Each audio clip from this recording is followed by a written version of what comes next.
I believe that we're in the middle of a big resurgence in American distance running. At the international level, we've got runners from the mile all the way to the marathon that are now starting to be very competitive on the world scene, and not just individuals. We've got depth going back from there. So things are really picking up. U.S. distance running is very healthy, and I think over the next 4 or 5 years you're going to see performances that not only compete at the world level, but you're going to see depth at the world level. The greatest distance runners the world has ever seen are living right now. That you guys were the turning point that started American distance running back on the right track. Yeah. But what you guys did in high school helped set the bar higher. I mean, America should be pretty good in distance running. We got all the resources, we have a lot of money. We got 300 million people. We should be good.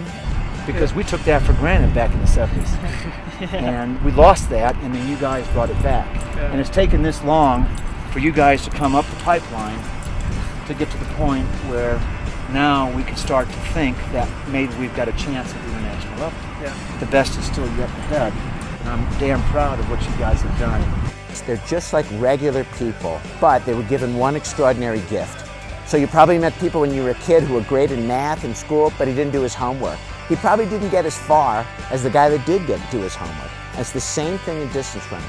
U.S. running has a large pool of talent in the youth, and I think that our sport is very healthy right now. And it just takes years of dedication and the accumulated benefit of all of that training that makes you great. Things are really picking up, and there's a lot of great training groups around the country, and that's probably the number one reason. There's 5 or 6 good training groups throughout the United States. So runners coming out of college have a lot of great options in terms of going places to train and continue. 10 years ago when I came out of college, the sponsorship dollars weren't quite the same they are nowadays.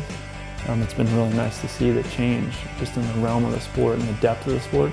But back then it was, if you weren't getting a contract, then you really didn't continue. If you're some kid in Vermont and you're, running 4:30 mile and you're winning your state meet, no longer do you think that's really good.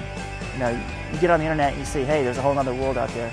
There's just more information how people are training, and so I think in the past when the performances dropped off, people were content, to be the best in their city, best in their state, and then, but they didn't have anything to compare on an absolute level. It's really not fancy, It's miles and miles and miles of disciplined training on top of those speed workouts that will eventually make you faster. Now as these athletes are staying in longer, we can see that's the effect. They are bridging this gap and narrowing it with the rest of the world.